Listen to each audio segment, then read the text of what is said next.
नमस्कार, मैं प्रदीप कुमार। जैसा कि आप सभी को पता है कि हमारे देश में कल से एक विषय बहुत चर्चा में है, अतुल सुभाष जी का। ये बहुत ही दुख का विषय है। ऐसा नहीं होना चाहिए। हमारे देश में एक होनहार इंजीनियर को खो दिया,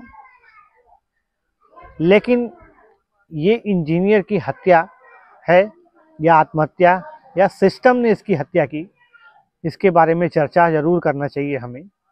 इस विषय पे मैं आप लोगों से कुछ बातें बोलने आया हूँ, कुछ बातें करने आया हूँ। क्या हमारे देश में न्याय बिकता है? उसका उदाहरण है अतुल सुभाष। क्योंकि उन्होंने जो 24 पन्नों का में उन्होंने जो आरोप लगाया है, वो आरोप के हिसाब से मैं ये बात कह रहा हूँ।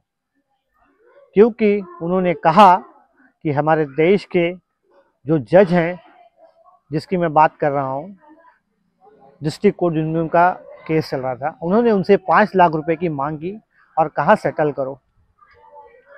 उस जज के ऊपर इंक्वायरी बैठना चाहिए और तत्काल प्रभाव से उन्हें सस्पेंड करना चाहिए, क्योंकि ऐसे पदों पर बैठ के वैसे जज न्याय नहीं कर सकते जो कि इस तरह एक बेरहमी से एक आदमी की हत्या करवा दें, मानसिक प्रताड़ना देकर। हमारे देश में पुरुषों के लिए ऐसा कोई कानून नहीं है। अगर किसी को फंसाना हो झूठे केस में उनके परिवार सहित, तो वो महिला जो है, जो उनके ऊपर केस लगाती है घरेलू हिंसा और दहेज उत्पीड़न का। हम पुरुषों के लिए कोई बात करने वाला नहीं है।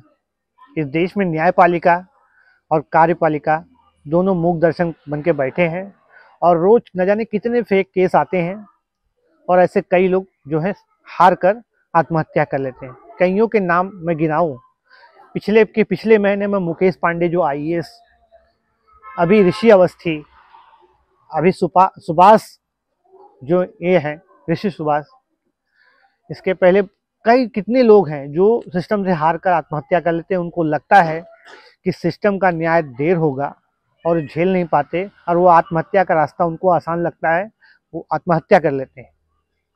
तो हमारे देश के लोगों को एक मुखर होकर बोलना होगा कि इस कानून में चेंज करें, विचार करें।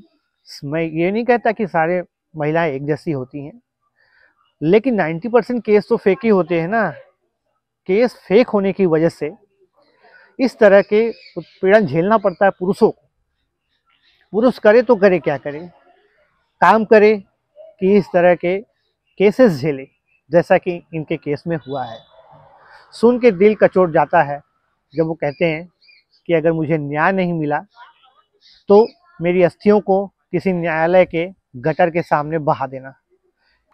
ये हमारे न्यायिक व्यवस्था पे एक सवालिया निशान उठता है। और ऐसे जब विषय होते हैं तो हमें जो है सक्रिय होकर, मुखर होकर बोलना भी चाहिए, ताकि हमें दबाव बनाना चाहिए।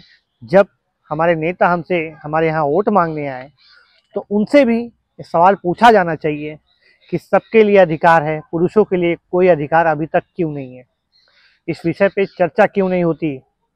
होना चाहिए, ये सब हमारा अधिकार है।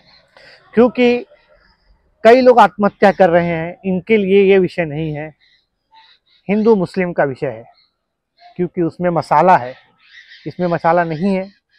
और मैं आप लोगों से निवेदन करना चाहूँगा कि इस विषय को हमें रोज़ किसी न किसी तरह से उठाना है। नहीं उठाएंगे तो ये हमारे देश के जो सिस्टम बना हुआ है उन्हें कोई फ़र्क नहीं पड़ता। हमें लोगों को, आम जनता को उठाना है। और क्या आप लोगों को याद है कोलकाता का जो रेप केस है? नहीं, आधा से ज़्यादा लोग भूल चुके हैं, क्योंकि 4 दिन के बाद हम सब भूल जाते हैं। हमारे घर का मामला नहीं है ना, इसीलिए अगर आज उनके साथ हुआ है तो कल आपके साथ भी होगा, हमारे साथ भी हो सकता है। तो हमें मुखर होके, एकजुट होके बोलना है, अपनी बात को रखना है।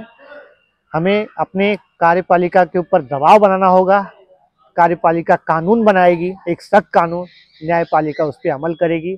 और ये न्यायपालिका का भी फर्ज है कि जब उन पर प्रश्न चिन्ह उठता है तो वो कार्यपालिका के ऊपर सवाल करे कि आप लोग कैसा कानून क्यों नहीं बनाते, जिससे इतने सारे फेक केस आ रहे हैं। सजा होनी चाहिए, जो फेक केस बनाता है, फेक केस करता है, जो सज़ा मानसिक प्रताड़ना वो झेलता है, वैसी सज़ा उसी को होनी चाहिए। अभी फ़िलहाल में एक केस पे सुनवाई हुई थी तो बहुत अच्छा डिसीजन मिला था।